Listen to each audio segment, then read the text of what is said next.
বিএনপির সঙ্গে আন্দোলনে থাকা রাজনৈতিক দলগুলোর বিষয়ে আলোচনা করতে রাজধানীর ধানমন্ডি থেকে যোগ দিয়েছেন 12 দলীয় জোটের সমন্বয়ক ও বাংলাদেশ জাতীয় দলের চেয়ারম্যান সৈয়দ এহসানুল হুদা। জনাব সৈয়দ এহসানুল হুদা, আপনাকে স্বাগত।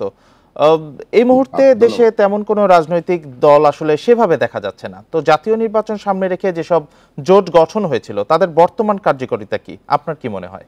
পেপসোডেন্ট চার্মিচেক 12 ঘন্টা জীবাণুদের সাথে লড়াই করে দিবে ডায়াবেটিস থেকে সর্বাধিক সুরক্ষা।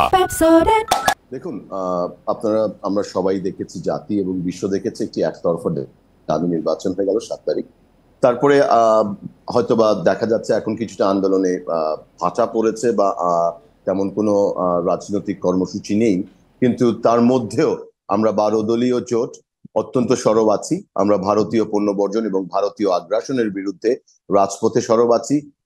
আমাদের বেশ কয়েকটি অনুষ্ঠান পুলিশ দ্বারা পণ্ড করে দেওয়া হয়েছে, তারপরেও আমরা আমাদের অনুষ্ঠানগুলো চালিয়ে যাচ্ছি। সর্বশেষ আমরা ময়মনসিংহে যে অনুষ্ঠানটি করেছি সেখানেও আমরা পুলিশি বাধায় অনুষ্ঠানটি পণ্ড হয়ে গেছে। এর বাইরে যেটা আপনারা দেখতে পাচ্ছেন না, যেটা বললেন আমাকে, আমি এটার সাথে দ্বিমত পোষণ করছি, কারণ আমাদের এখানে মিডিয়াটাও আজকে পার্টিজান। ইটস এমবেডেড জার্নালিজম যেখানে আছে, সেখানে আমরা প্রতিবেশী রাষ্ট্রের নিউজ প্রচারিত হচ্ছে না, সরকারের বিরুদ্ধে তেমন কিছু প্রচারিত হচ্ছে না। আমরা আজকে এমন একটি অবস্থায় আছি, প্রতিপক্ষ যদি রাজনৈতিক দল হতো তখন তাদেরকে মোকাবেলা করা যায়, কিন্তু আজকে আমরা একটি রাষ্ট্রকে প্রতিপক্ষ হিসেবে পেয়েছি। একটি নির্বাচনে রাষ্ট্র যখন প্রার্থী হয়ে যায়, রাষ্ট্র যখন ভোটে জিততে চায়, তখন এই দেশের সাধারণ নাগরিকদের তেমন কিছু করার থাকে না। বাংলাদেশের মানুষ মুক্তিকামী, স্বাধীনতাকামী, তারা গণতন্ত্রকামী মানুষ।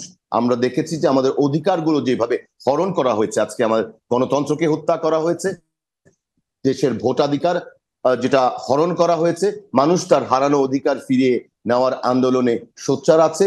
এবং আমরাও 12 দলীয় জোট যুগপৎ ভাবে যারা বিএনপির সাথে ছিলাম, তারা এই মুহূর্তে ইস্যু ভিত্তিক কর্মসূচিগুলোকে নিয়েই রাজপথে সোচ্চার আছি। জনগণের অধিকার আদায়ে সবসময় ছিলাম এবং থাকবো ইনশাআল্লাহ। জি, সৈয়দ এহসানুল হুদা, আপনি বলছেন জনগণের অধিকার আদায়ের আন্দোলনে আপনারা সবসময় থাকবেন। সেক্ষেত্রে আমরা তো দেখছি যে 12 দলীয় জোট বিএনপির সাথে যুগপৎভাবে আন্দোলনে আছে এবং আন্দোলন করে, তো বর্তমানে জোটের অবস্থানটা আসলে কি, এটি একটু পরিষ্কার করবেন আমাদের জন্য দয়া করে?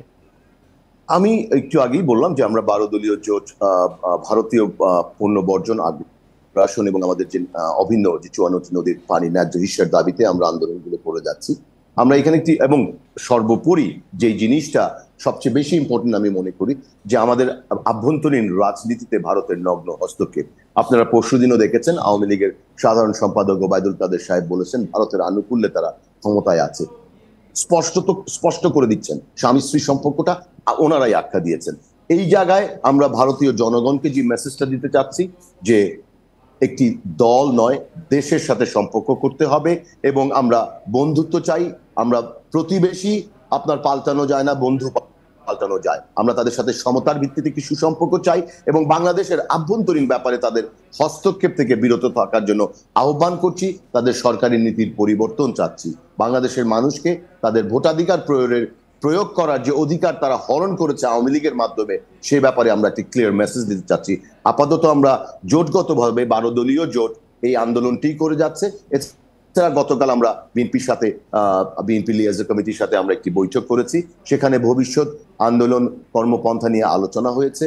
আমরা অচিরেই যার যার অবস্থান থেকে কিছু কর্মসূচি এবং যুগপৎভাবে আমাদের যে আন্দোলনের যে দাবিটা ছিল একটি নির্দলীয় নিরপেক্ষ সরকারের অধীনে নির্বাচন, সে ব্যাপারে অচিরেই আমরা রাজপথে আবারও সরব হব। জি, সৈয়দ এহসানুল হুদা, আপনি আপনার অবস্থান এবং আপনার দলের অবস্থান সম্পূর্ণরূপে পরিষ্কার করেছেন। আমাদের সময় দেওয়ার জন্য আপনাকে অসংখ্য ধন্যবাদ।